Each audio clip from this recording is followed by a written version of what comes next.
আসসালামু আলাইকুম রহমতুল্লাহ। আহলান ওয়া সাহলান। শাহরু রমাদান।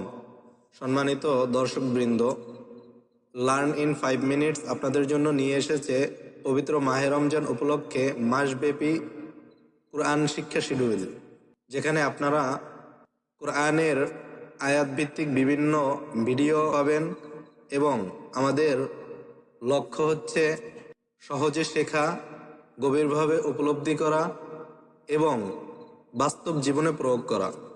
আজকে আমরা স্বাগতম ভিডিওতে আপনাদের জন্য নিয়ে এসেছি সূরাতুল বাকারার 183 নম্বর আয়াতের মহান গুরুত্বপূর্ণ বক্তব্য। আল্লাহ সুবহানাহু ওয়া তাআলা সূরাতুল বাকারার 183 নম্বর আয়াতের ভিতরে বলেন, ইয়া আইয়ুহাল্লাযীনা আমানু, হে ঈমানদারগণ, কুতিবা আলাইকুমুস সিয়াম, তোমাদের উপর সিয়াম ফরজ করা হয়েছে, কামা কুতিবা আলাল্লাযীনা মিন ক্বাবলিকুম লাআল্লাকুম তাত্তাকুন, যেভাবে তোমাদের পূর্ববর্তীদের উপর ফরজ করা হয়েছিল যাতে তোমরা তাকওয়া অবলম্বন করো। তাই প্রিয় ভাই, সিয়ামের মূল উদ্দেশ্য হচ্ছে তাকওয়া অবলম্বন করা।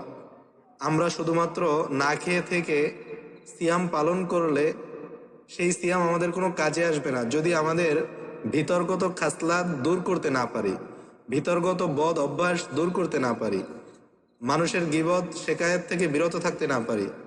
আল্লাহ সুবহানাহু ওয়া তাআলা আমাদের সকলকে উক্ত মাহে রমজানের যথাযথ হক আদায় করে সিয়াম পালন করার তৌফিক দান করুন।